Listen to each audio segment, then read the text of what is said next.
Selamat pagi, salam Bapak Ibu Saudara sekalian. Kembali Pendeta Anton hadir di tengah keluarga Bapak Ibu Saudara sekalian. Waktu teduh bersama, yuk kumpulkan seluruh keluarga, anak, mantu, cucu, dan kita semua datang kepada Tuhan pagi hari ini, agar sepanjang hari ini merupakan satu penyerahan total hidup kita kepada Tuhan. Bapak Ibu Saudara sekalian, bagi yang ada di Indonesia maupun di mancanegara, terimalah salam 3S Pendeta Anton. Salam sehat, sukacita, dan tetap semangat. Kita berdoa. Bapa, hari ini kami diberi kesempatan oleh Tuhan kembali untuk meraih berkat Allah yang telah disiapkan dan disediakan bagi kami. Oleh sebab itu berikan kami kekuatan dan kesehatan yang prima agar kami menjalani kehidupan sepanjang hari ini penuh dengan sukacita, damai sejahtera, dan tetap semangat di dalam Tuhan Yesus Kristus, karena kami tahu berkat ada di depan kami. Terima kasih Bapa. Di dalam satu nama yang penuh kuasa, di dalam nama Tuhan Yesus Kristus, kami berdoa dan bersyukur. Haleluya. Amin. Saudaraku yang dikasihi oleh Tuhan Yesus Kristus, pada pagi hari ini Pendeta Anton mengajak saudara untuk membuka dan membaca dari kitab Amsal. Pasal yang pertama ayat 1 sampai dengan yang ke-7. Adapun pada pagi hari ini Pendeta Anton membaca ayat yang ke-7. Takut akan Tuhan adalah permulaan pengetahuan, tetapi orang bodoh menghina hikmat dan didikan. Saudaraku yang dikasihi oleh Tuhan Yesus Kristus, bila kita telah memiliki, maka seharusnya lah kita tidak perlu takut menjalani kehidupan ini. Mengapa?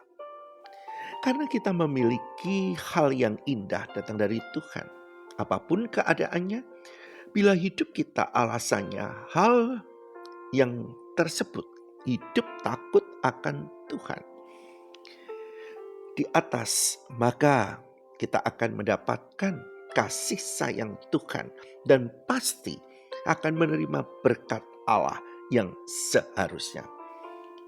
Oleh sebab itu kunci berkat adalah hanya hidup takut akan Tuhan, sehingga kita sepanjang hari bisa meraih berkat yang telah Tuhan siapkan. Oleh sebab itu, kita perlu memiliki cara pandang yang benar untuk meraih berkat Allah yang sesungguhnya, yaitu pertama, kita harus mengakui bahwa kehidupan dimulai dalam Yesus Kristus Tuhan. Bila kita mengakui bahwa kehidupan dimulai di dalam Tuhan Yesus Kristus, itu berarti Tuhan Yesus Kristus merupakan pemilik dan pemberi kehidupan kita. Seperti yang dijelaskan di dalam Yohanes pasal yang pertama ayat yang keempat. Dalam Dia ada hidup, dan hidup itu adalah terang manusia. Yesus bukan sekedar pemilik dan pemberi kehidupan, namun Tuhan Yesus Kristus adalah penopang kehidupan, seperti yang tertulis di dalam kitab Ibrani pasal yang pertama ayat yang ketiga. Ia adalah cahaya kemuliaan Allah dan gambar wujud Allah, dan menopang segala yang ada dengan firman-Nya yang penuh kekuasaan. Saudara, selanjutnya di dalam Yohanes 15 ayat yang kelima dikatakan, Akulah pokok anggur dan kamulah ranting-rantingnya. Barang siapa tinggal di dalam aku dan aku di dalam dia, ia berbuah banyak. Sebab di luar aku, kamu tidak dapat berbuat apa-apa.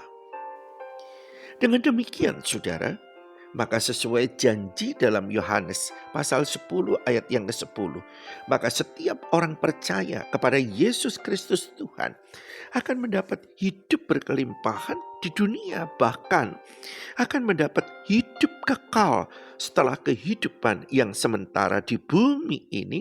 Berarti Yohanes 3 ayat 16 menjadi rema dan berakhir dengan sukacita.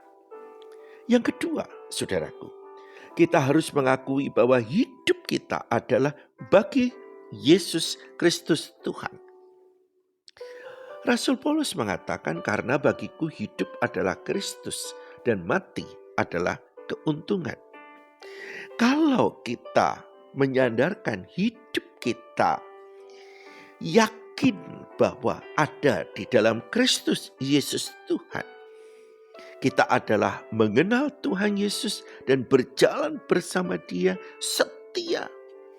Detik, menit, jam, hari, bulan, dan tahun hingga akhir hayat kita, itu merupakan kunci untuk meraih berkat Tuhan. Jika hal itu secara konsekuen kita lakukan, maka Allah akan memberkati kita dan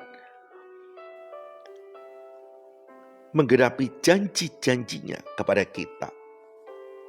Di dalam Mazmur 25 ayat yang keempat, Tuhan bergaul karib dengan orang yang takut akan Dia, dan perjanjiannya diberitahukannya kepada mereka. Saudara, selanjutnya, jika kita tahu tujuan hidup kita, maka hidup kita akan indah, senang, dan berarti. Seringkali kita tidak tahu dan mengerti akan tujuan hidup kita, akan tujuan kita diciptakan, sehingga banyak waktu dalam hidup kita terbuang dengan sia-sia. Padahal jika sungguh paham dan mengerti bahwa hidup kita adalah untuk memuliakan Tuhan, maka kita akan memperhatikan cara hidup kita dengan seksama sehingga berkenan kepada Tuhan. Saudara, kedua cara pandang di atas, apabila kita jalani dan bahkan sudah dijalani oleh Rasul Paulus, sehingga Paulus tidak takut untuk menjalani kehidupan dalam keadaan apapun, dan hal itu Paulus pahami dan terima sebagai berkat Allah yang sesungguhnya.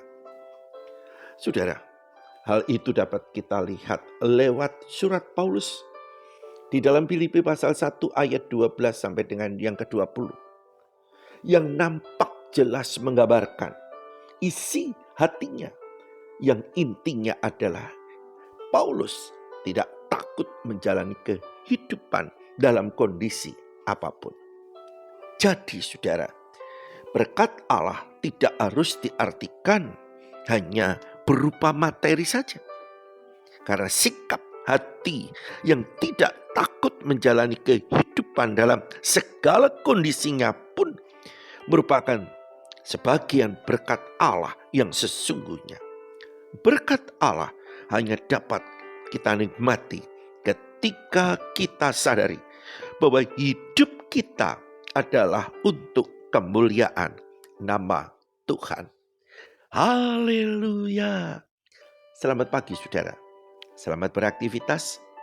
Sukses hari ini. Tuhan Yesus memberkati. Amin.